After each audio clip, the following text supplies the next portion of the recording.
Well, welcome to the 700 Club, a benefit to the Middle East and the entire world. That's what Israeli Prime Minister Lapid is saying about a U.S. brokered deal between Israel and Lebanon. Secretary of State Antony Blinken is driving the agreement to explore oil and gas reserves in the Mediterranean. Critics counter that the United States has essentially made a deal with the terror group Hezbollah. Chris Mitchell brings us the details from Jerusalem. Israel's cabinet overwhelmingly approved the deal.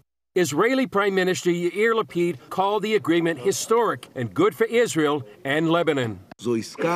This deal strengthens Israel's security and Israel's economy. We do not oppose the development of an additional Lebanese gas field, from which we will, of course, receive the share we deserve. Such a field will weaken Lebanon's dependence on Iran, restrain Hezbollah, and promote regional stability. The driving force behind the agreement is the U.S. Secretary of State Antony Blinken praised the deal. It's going to benefit the region and ultimately benefit the entire world with very significant new energy sources coming to market in the years ahead. And it really advances President Biden's vision of a region that is peaceful, integrated, and prosperous.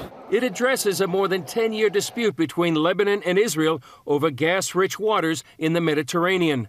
Lebanese-born analyst Tony Bedran counters that the U.S. essentially brokered a deal with the terror group Hezbollah. It's the only meaningful actor in Lebanon. It is the most powerful demographically, it's the most powerful militarily, it's the most powerful financially, it's the group that's backed by state, Iran, it's the representative of Iran in Lebanon.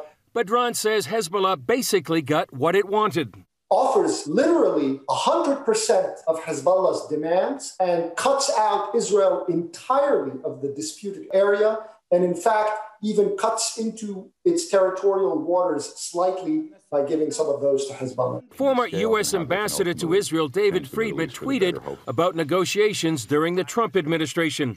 We spent years trying to broker a deal between Israel and Lebanon on the disputed maritime gas fields.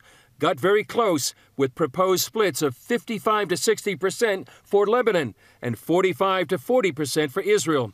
No one then imagined 100% to Lebanon and 0% to Israel. Would love to understand how we got here.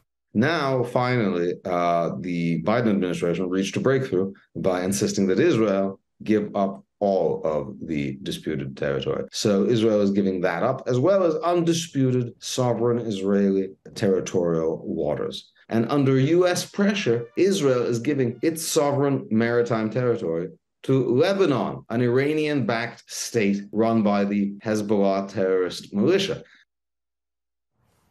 Here in Israel, it's still unclear if this is a done deal. The current caretaker government is only weeks away from a national election, and former Prime Minister Benjamin Netanyahu has vowed to overturn and walk away from the agreement if he returns to power. Gordon?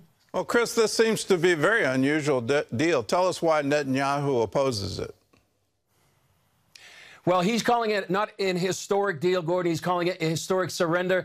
The reason he's against it, it sends money to Hezbollah, which is basically the power there in Lebanon. It also puts Iranian involvement in a key Lebanese gas field just off the coast of Lebanon, gives up territorial waters, sovereign territory, the gas. And what he's saying is it really bringing Iran's influence closer and closer to Israel's northern border. He says the government basically surrendered to Hezbollah since really Hezbollah was threatening war if this agreement wasn't passed.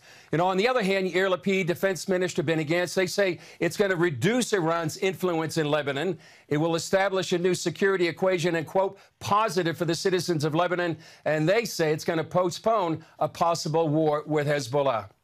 Well, if what I'm hearing is real, has Israel literally given up 100% of the field, all the gas to come from the field, all the exploration, as well as territorial rights to that? So it's 100% to Lebanon?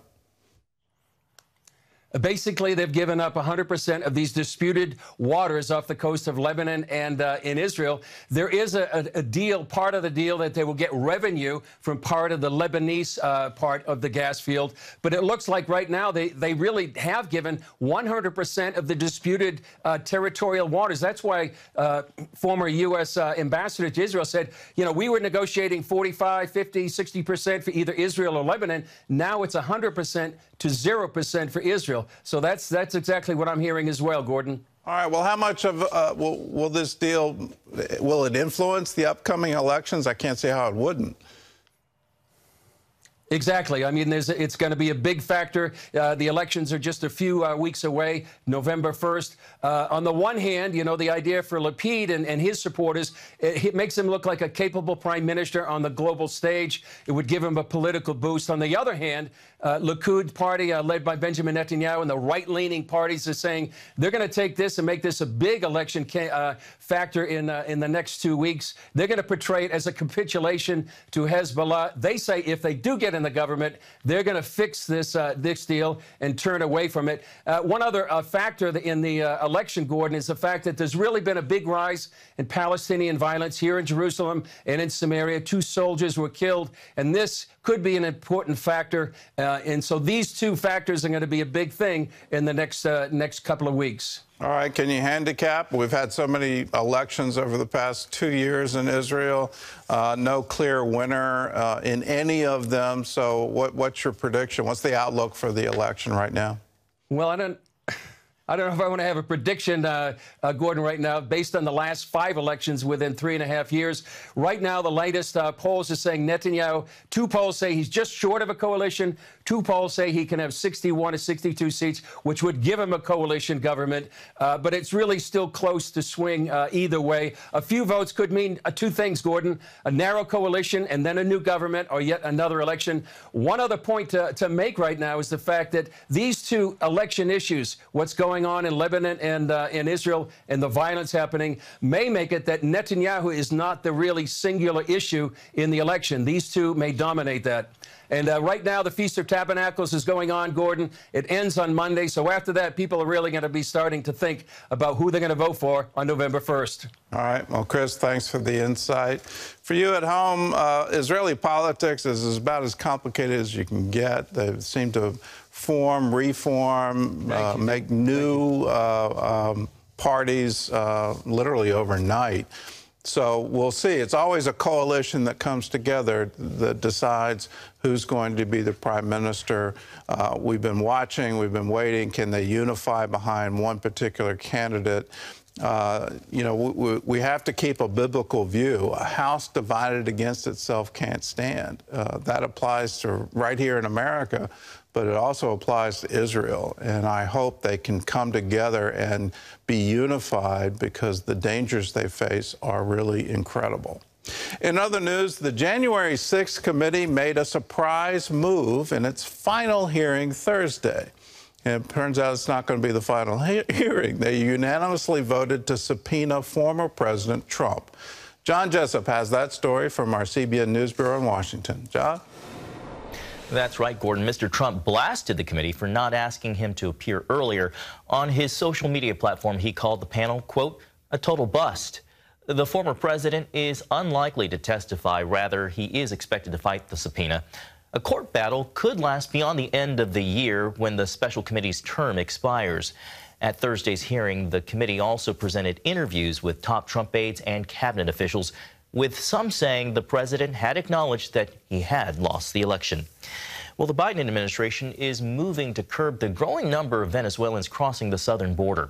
The new policy would allow qualifying Venezuelans to travel legally by air to the United States, while those crossing illegally are to be apprehended and sent back to Mexico.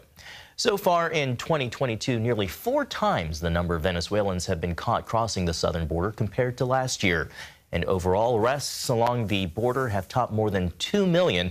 this year for the first time, a statistic Republicans are using on the campaign trail. Well, turning overseas, Super Typhoon Noru, the strongest storm to hit the Philippines this year, is affecting 500,000 Filipinos, many losing their homes and livelihoods, especially those on the islands where it made landfall. An Operation Blessing team made it through stormy seas to bring the residents of the island communities their first disaster relief. CBN's Lucille Tolusan brings us that story from Manila. An Operation Blessing team traveled 3 hours in a motorboat across perilous seas to bring supplies to remote island communities in central Philippines where the Super Typhoon Noru struck. The tropical cyclone reportedly destroyed 70% of the houses here. Josefina Habitan could only watch her house collapse in front of her. Our house was slowly leaning on one side. The wind lifted it and then it dropped until our house collapsed. All our things got wet, including our rice that spilled on the ground. I took as much rice as I can, even if it was now dirty, so we can have food in this time of calamity. Bordeos Island, where Josefina lives, is so remote, relief rarely reaches it following disasters. This is why she and other islanders were especially grateful when Operation Blessing arrived with much-needed food and solar lamps since there was no electricity. Thank you so much. You gave us plenty of food that can last for several days. 80-year-old Feli Miranda is grateful to Operation Blessing, who was the first NGO that came to help them. This is a big help for me, especially that I'm alone. Thank you for coming to our island, even if it is very far. Survivors also received New Testaments as Operation Blessing Church partners share the good news of salvation through Christ. Meanwhile, another OB team crossed rivers to bring food, mats, blankets, and solar lamps to typhoon victims living in the mountainous province of Rizal. Operation Blessing is committed to bringing aid where others dare not go. Lucille Talusan, CBN News, Manila. Gordon, they're meeting both the practical physical needs and spiritual needs. And we're doing it in your name. That is a remote relief effort in the Philippines. It's all after a super typhoon. This is a Category 5 storm hit that island nation. But we're there in your name because you became a member of the 700 Club. Your gifts are going into that work. A portion of every gift to the 700 Club supports Operation Blessing. We give a portion to every single gift. We give a portion to Operation Blessing to help people around the world. Right now, we have multiple disasters where our teams are out in the field. That one you just saw in the Philippines. We're also continuing with the refugees from Ukraine, that horrible war. They've been uprooted. They have no livelihood. Where did they go? How do they find housing? How do they find food? How do they find support for their families? Right here in America, both in Kentucky and Florida, the flooding in Kentucky, the horrible hurricane in Florida, and we're doing it all in your name. If you'd like to support the Disaster Relief Fund, that's a designated fund that we have where it goes entirely to disaster relief. You can just put Disaster Relief Fund on a memo line of a check. Write to us at CBN Center, Virginia Beach, Virginia, 23463. You can call us, 1-800-700-7000, or go to cbn.com. There's a designated place on the website where your gift will go to the Disaster Relief Fund, or you can text those letters, OBDR, text those letters to 71777, and you'll be directed to a giving page where you can give to that disaster relief fund. Whether it's in the Philippines, Florida, Kentucky, Poland, Ukraine, we need to help people today. It's absolutely incredible the number of disasters that are afflicting people. We want to be there and stand with them and let them know God loves them, and we're here in His name to help you. If you want to support it, call us, 1-800-700-7000.